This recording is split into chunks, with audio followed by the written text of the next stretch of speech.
Hello મિત્રો, સ્વાગત છે નવા વિડીયોમાં। તો મિત્રો, થોડાક દિવસથી એક વિડીયો વાયરલ થઈ રહ્યો છે, જે કબરાવ મોગલધામના સાનિધ્યમાં જે મણિધર બાપુ છે એમની દીકરીને એક શખ્સ બુકી નામનો શખ્સ છે, જે એ બાપુની દીકરીનું અપહરણ કરીને વયો ગયો છે એવું કેવું છે બધાયનું। પણ નહીં, ખરેખરમાં બાપુની દીકરી એ શખ્સ આરે બુકી નામનો જે માણસ છે તેમની સાથે ભાગી ગઈ છે અને એમના મેરેજ સર્ટિફિકેટ અને લગ્ન કરેલા ફોટા અને વિડીયો ને એવું સોશિયલ મીડિયામાં આવી ગયું છે મિત્રો। તો મિત્રો, એ બધું જોવું હોય તો તમે આપણા વિડીયોમાં જોઈ લો અને કહેજો કે મિત્રો આવા વ્યક્તિ સાથે શું કરવું જોઈએ। તો મિત્રો, જોઈ લો આ વિડીયો।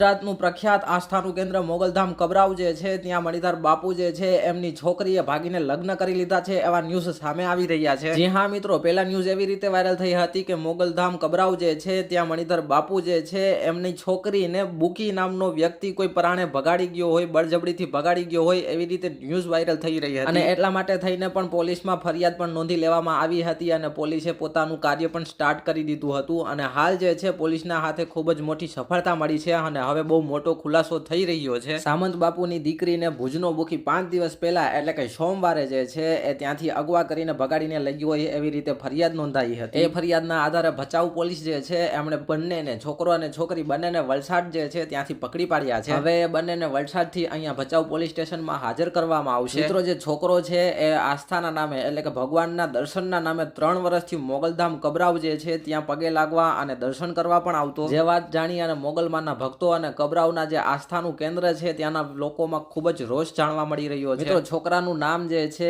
એ ઓમ ડાભી તરીકે અત્યારે સોશિયલ મીડિયામાં સામે આવી રહ્યું છે અને એ ભુજનો રહેવાસી છે એવું પણ જાણવા મળી રહ્યું છે। ઓમ ડાભી જે છે એને થોડા સમય પહેલા જ લાખોની કિંમતની ફોર્ચ્યુનર કાર જે છે એ રોકડે લીધી હતી અને એના લીધે એ હમણાં ખૂબ જ ચર્ચામાં રહ્યો હતો અને મિત્રો, હાલમાં જ બંનેના સોશિયલ મીડિયા પણ ફોટોસ પણ વાયરલ થઈ રહ્યા છે, જેમાં બંનેએ પોતાની મરજીથી પ્રેમ લગ્ન કરી લીધા હોય અને કોર્ટ મેરેજ કરી લીધા હોય એવી રીતે સર્ટિફિકેટ અને ફોટોસ વાયરલ થઈ રહ્યા છે અને હવે જે છે છોકરો અને છોકરી એ બંનેને પોલીસ સ્ટેશન હાજર કરવામાં આવશે અને છોકરીના પરિવાર વાળાઓને પણ પોલીસ સ્ટેશનમાં હાજર રહેવાનું રહેશે અને છોકરો જે છે એમના પરિવાર વાળા પણ પોલીસ સ્ટેશનમાં હાજર થઈ અને શું નિર્ણય લેવામાં આવશે, શું કાર્યવાહી કરવામાં આવશે એના ઉપર અત્યારે પોલીસ જે છે એની ચૂપ્પી સામે આવી રહી છે। પરંતુ જો બંનેએ પોતાની મરજીથી કોર્ટ મેરેજ કર્યા હશે તો આમાં ના તો પોલીસ કંઈ દખલ અંદાજી કરી શકે છે, ના તો છોકરીના ઘરેથી મતલબ છોકરીની ફેમિલી તરફથી કોઈ દખલ અંદાજી કરી શકે છે અથવા તો છોકરાના ફેમિલી તરફથી પણ કાંઈ આમાં દખલ અંદાજી મારા અંદાજે ના થઈ શકે। બાકી આ સમગ્ર મામલા પર તમારું શું કહેવું છે એ કોમેન્ટમાં જણાવી દેજો મિત્રો।